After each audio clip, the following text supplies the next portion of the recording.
சூரியனே எப்போ வேணாலும் கும்பிட்டுக்கலாம், பொங்கலும் எப்போ வேணாலும் செஞ்சுக்கலாம். ஆனால் வீட்டில் இருக்கிறவங்க எல்லாருக்கும் சேர்ந்தாப்புல 5 நாள் லீவ் கிடைக்கிறது எவ்வளோ பெரிய அரிதான விஷயம் தெரியுமாங்க. இது தெரிஞ்சு தான் 3 மாதம் முன்னாடி இந்த பொங்கலை ஒரு வெக்கேஷனாக மாற்றிடணும் அப்படின்னு சொல்லிட்டு அந்தமானுக்கு டிக்கெட் புக் பண்ணி இன்றைக்கி காலையில் அந்தமான் வந்து இறங்கிட்டோம்.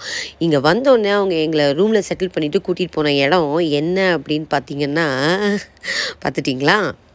ஹாய், இப்போ நம்ம எங்கே இருக்கோம் அப்படின்னு பார்த்தீங்கன்னா, அந்தமான்ல ரொம்ப முக்கியமான இடம் பார்க்க வேண்டியது பார்த்தீங்கன்னா இந்த செல்லுலார் ஜெயில் அப்படின்னு சொல்கிறாங்க. பார்க்கும்போது நமக்கே ரொம்ப கஷ்டமாக இருக்குது. அந்த காலத்தில் வந்து பிரிட்டிஷர்ஸ் வந்து நம்ம இந்தியன்ஸ் எல்லாம் எந்த மாதிரி ஒரு சின்ன சின்ன ரூமில் அடைச்சி வச்சுருக்காங்க. அது வந்து லைட் இருக்காது, காற்று இருக்காது, எதுவுமே இருக்காது. ஸோ அண்ட் தென் ஹேங் பண்ணுற இடம்லாம் கூட இருக்கு. இங்கே பார்க்கும்போது ரொம்பவே கஷ்டமாக இருக்குது. ஸோ நம்மலாம் எவ்வளோ ஃப்ரீடத்தோடு இருக்கிறோம் அப்படிங்கிறது இந்த மாதிரி இடத்த பார்க்கும்போது தான் நமக்கே தெரியுது. ஸோ நீங்களும் அதை கொஞ்சம் பாருங்கள்.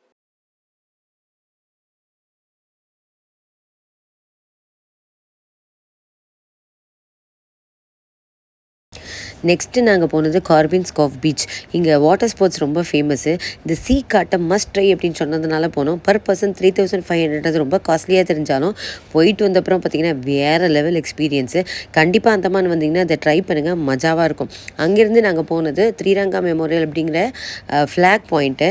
இந்த கொடியை பார்த்தா எங்கேருந்து தாங்க நமக்கு ஒரு தேசப்பற்று மனசில் வந்து ஒட்டிக்குது. ரொம்ப நேரம் அங்கேயே அதையே பார்த்துட்டு காற்று வாங்கிட்டு ரூமுக்கு வந்து சேர்ந்தோம். ஸோ இன்றைக்கி இந்த ஷெட்யூல் இதோட முடிஞ்சது. நாளைக்கு என்ன அப்படின்னு சொல்லிட்டு நாளைக்கு அப்டேட் பண்ணுறேன்.